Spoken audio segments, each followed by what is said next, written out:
We will now review how to complete each section of the FAFSA. In this section of the FAFSA, you will enter the student's demographic information.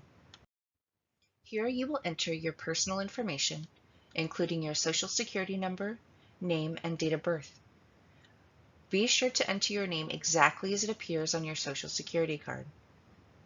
If you created an FSC ID before logging into your FAFSA, this information will be automatically populated, except for your middle initial. Remember that all the information you provide must be as of the date that you complete your FAFSA. You will now be asked to provide your email address and telephone number. Please note, you should use your personal email account. Do not use your high school email account because you may not have access to that email account after you graduate. In this section, you will provide your permanent mailing address. Be sure to include an apartment number if you have one. Next, you will be asked if you've lived in the state that you reported in your mailing address for the last 5 years. If you have not, you will need to enter the month and year you began living in that state. Now you'll enter your citizenship status. If you're an eligible non-citizen, you will be asked to enter your alien registration number.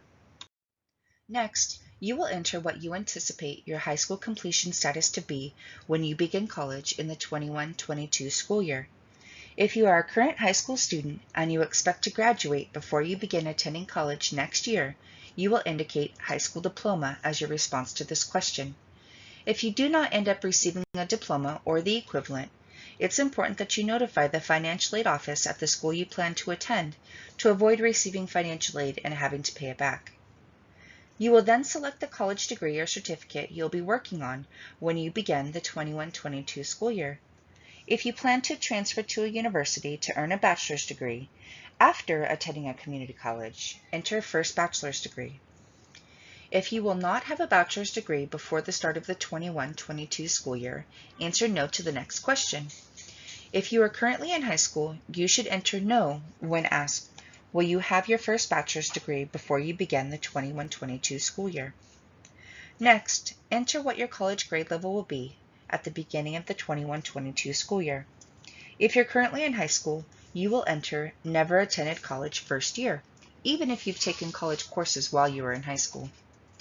If you're not currently in high school and will have completed 30 or more units by the end of spring 2021, you will report your grade level as second year sophomore. Finally, you will select the appropriate option for whether you are interested in being considered for work study. Work study is a great opportunity to work part-time, gain work experience while attending college, and earn extra money to help pay for educational expenses. In this section, you will select whether you are male or female. Please note, the FAFSA requires that you indicate your gender as of the day that you were born.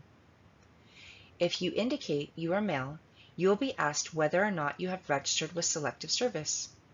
If you have not registered or don't remember registering, please select yes to having Federal Student Aid register for you. All males between the ages of 18 and 25 are required to register with Selective Service in order to receive federal or state financial aid. Next, you will enter your driver's license information. If you do not have a driver's license, you may leave this section blank. On this screen, you will enter your high school information. As a tip, click on the search button after you have entered the school information, because sometimes the application may encounter an error and you'll be forced to exit if you click on Next instead of Search. Once you have found your high school, click on Select next to your high school name.